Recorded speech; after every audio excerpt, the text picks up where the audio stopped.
Mabogli nga ba daw tayo? Yan ang kanilang katanungan. So, ating sasagutin yan. Kung gusto mong malaman ang ating kasagutan, panoorin ito hanggang sa ito ay matapos. At syempre, sa mga bago pa lamang po sa ating channel, huwag kalimutang i-subscribe and click our tiny notification bell so that you'll be updated every time we have the new upload videos. Disclaimer din mga idol, ang video ito ay para lamang po sa may bukasang kaisipan at may malawak na pangunawa. Kung wala po tayo nito, maaari na lamang pong mag-skip at pamili ng mga videos na darapat para sa inyo. Okay.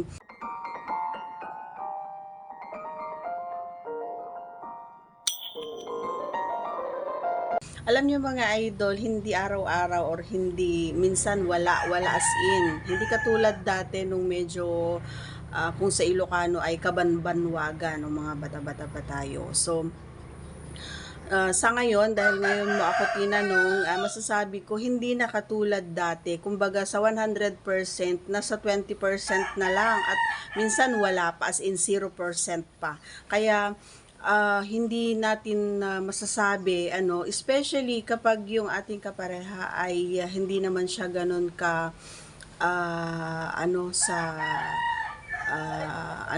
S, ayan. Kaya, ang payo ko sa inyo sa mga kalalakihan, ayan, pilitin ninyo na maging healthy, ayan, pilitin niyo na maging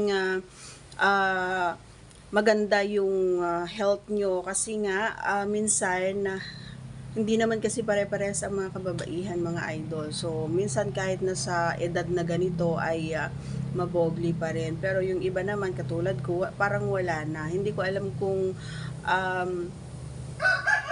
dahil lang sa kapareha natin, pero isang point yon kung bakit nagkakaroon ng time at minsan hindi ko na talaga naiisip.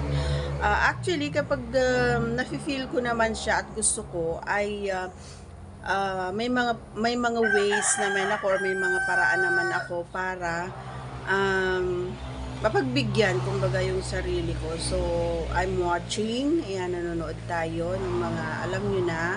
And then, kapag medyo nakaramdam na ako, is yun na lumalapit na tayo sa aking kapareha para naman ay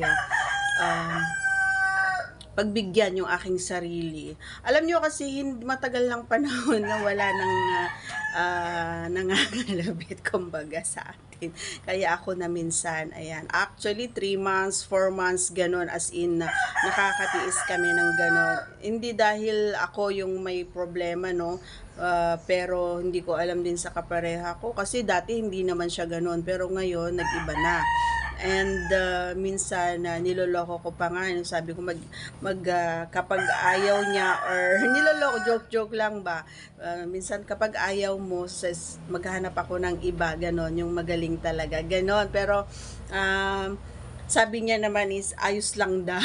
Kaya pero joke lang yun mga idol, alam ko naman na syempre ayaw niya.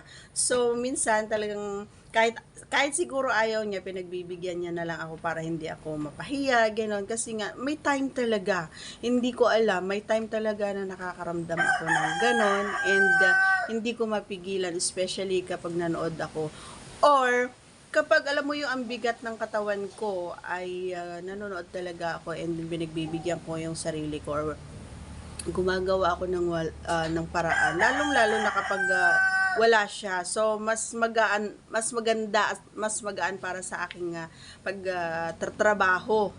Oo, kasi kapag ako lang mag-isa, kayang-kaya ko naman na matapos. And kapag nandyan kasi siya, medyo marami pang trabahong gagawin. So, and minsan, nawawala na rin sa, alam mo yon, sa isip ko. Kasi nga, hindi na siya ganun ka energy katulad dati. So, yun lang mga idol, na share ko lang. Kaya, kung sa bogli, mabogli talaga tayo mga idol. Pero, depende doon sa kapareha. And, alam nyo kasi kapag nagkakaroon ng time na gusto ko and yung umaayaw na siya, nawawalan na ako ng gana. Umabot talaga yan ng 2 buwan, 3 buwan, as in, walang talaga, as in, nakakatis tayo ng ganon. So,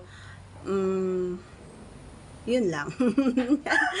So that's all for today's video. Ayan, sana ay nasagot ko naman yung katanungan ni Idol, no. Isang malakasang shoutout muna kay Idol Boots Halyares. Thanks for watching everyone. See you again on our next vlog.